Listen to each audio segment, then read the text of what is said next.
तो सवाल ही सवाल हैं, इतने सवाल हैं कि ज़हन चक्कर खा जाए। और इन सवालों का जवाब तलाशने के लिए हमारे साथ में जुड़ चुके हैं विक्रम सिंह साहब। विक्रम सिंह साहब को कौन नहीं जानता है, यूपी के पूर्व डीजीपी रह चुके हैं। और मैं आपको एक बात और बता दूं, जिस इलाके में ये घटना घटी है चित्रकूट, वहां पर आतंक का सफाया करने के लिए विक्रम सिंह साहब का नाम है। ददुआ का जो आतंक का सफाया किया गया था, इनकी अगुवाई में हुआ था, वो वक्त याद है, उस वक्त मैं लखनऊ में ही था, इसलिए उनसे बात करना और भी ज़्यादा ज़रूरी हो जाता है। उनके पास जाने से पहले एक बार तुरंत रुख करेंगे अपने संवाददाता मनीष यादव का। मनीष, मुझे दो जानकारी आप दीजिए। एक तो ये कि क्या ये पता चल पाया है कि किस असलहे से अंशुल दीक्षित ने किस असलहे से अटैक किया, मर्डर किया, और दूसरा बात ये कि असलहा पहुंचा कैसे वहां तक?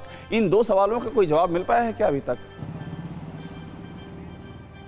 देखिए, अब से इसकी जांच के लिए मुख्यमंत्री योगी आदित्यनाथ ने 4 सदस्यीय कमेटी गठित की थी। रिपोर्ट तलब की है 6 घंटे में डीजी जेल आनंद कुमार सिंह, वहाँ के कमिश्नर, आईजी और डीआईजी जेल, ये सभी अपनी रिपोर्ट्स सबमिट करेंगे। उसमें सारी चीज़ों का सिलसिलेवार से चीज़ें रखी जाएंगी। जितने फैक्ट हैं कि रिवॉल्वर बताई जा रही है, रिवॉल्वर आखिर उसके पास पहुंची कैसे, कब ये घटना घटी, और जिस वक्त ये घटना घट रही थी, लोगों को मारा जा रहा था, महराजुद्दीन और मुकीम काला पर उसने गोली चलाई, उस वक्त जेल के जो सुरक्षाकर्मी थे वो कहाँ थे और वो क्या कर रहे थे? और ये भी मनीष, क्या इसकी पुष्टि हो पाई है? मनीष, क्या इसकी भी पुष्टि हो पाई है? जो बात कही जा रही है कि कुछ कैदियों को बंधक बना लिया गया था, वो भी एक कड़ी जोड़ी जा रही है, क्या ये भी है, सच्चाई है इसमें?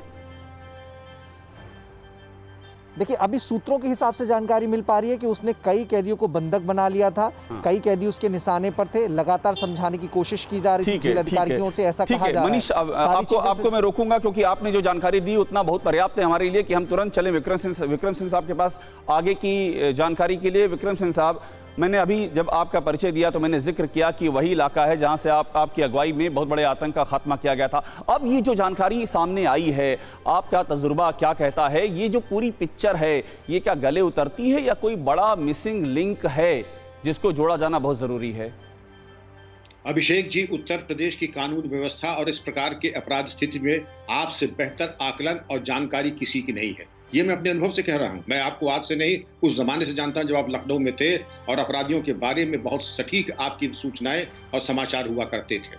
बहरहाल, इसके बारे में प्रश्न तो हम कितने भी लगा सकते हैं, लेकिन उत्तर और निष्कर्ष बिल्कुल स्वाभाविक है। तो हम निष्कर्ष की बात न करके अगर हम बागपत में मुन्ना बजरंगी के साथ जो घटना हुई थी उसको और इसके समानताएं देखें, हथियार जेल के अंदर कैसे पहुंचे, जो मोस्ट वांटेड थे तब मुन्ना बजरंगी और अब अंशुल दीक्षित, मुकीम और मिराज, ये मारे जाते हैं, जेल के अंदर की घटना होती है।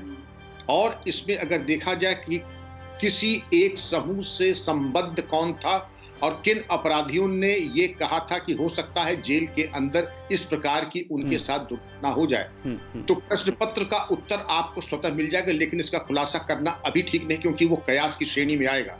लेकिन एक अनुभवी पत्रकार और एक पूर्व पुलिस अधिकारी होने के नाते जो निष्कर्ष है वो बिल्कुल ही स्वाभाविक है और वो बिल्कुल आपको गंतव्य तक पहुंचा सकते हैं। लेकिन पहुंचे, हम रिवर्स इंजीनियरिंग करते हैं। जेल के अंदर हथियार पहुंचना इत्तेफाक नंबर 1, जेल के अंदर मुठभेड़ होना तथाकथित इत्तेफाक नंबर 2, इत्तेफाक नंबर 3 की सबसे पहले जो मोस्ट वांटेड न सिर्फ चित्रकूट में बल्कि अगर मैं कहूं यूपी में, ये मुकीम और मिराज एनकाउंटर में मारे जाते हैं। अंततोगत्वा अंशुल दीक्षित भी मारे जाते हैं, जिसने अपनी हत्या के बारे में कुछ शिकायत पहले भी की थी। बिल्कुल स्वाभाविक है अभिषेक जी, आप स्वयं समझ सकते हैं कि अगर इसकी गहराई से जांच कर ली जाए तो शक की सुई।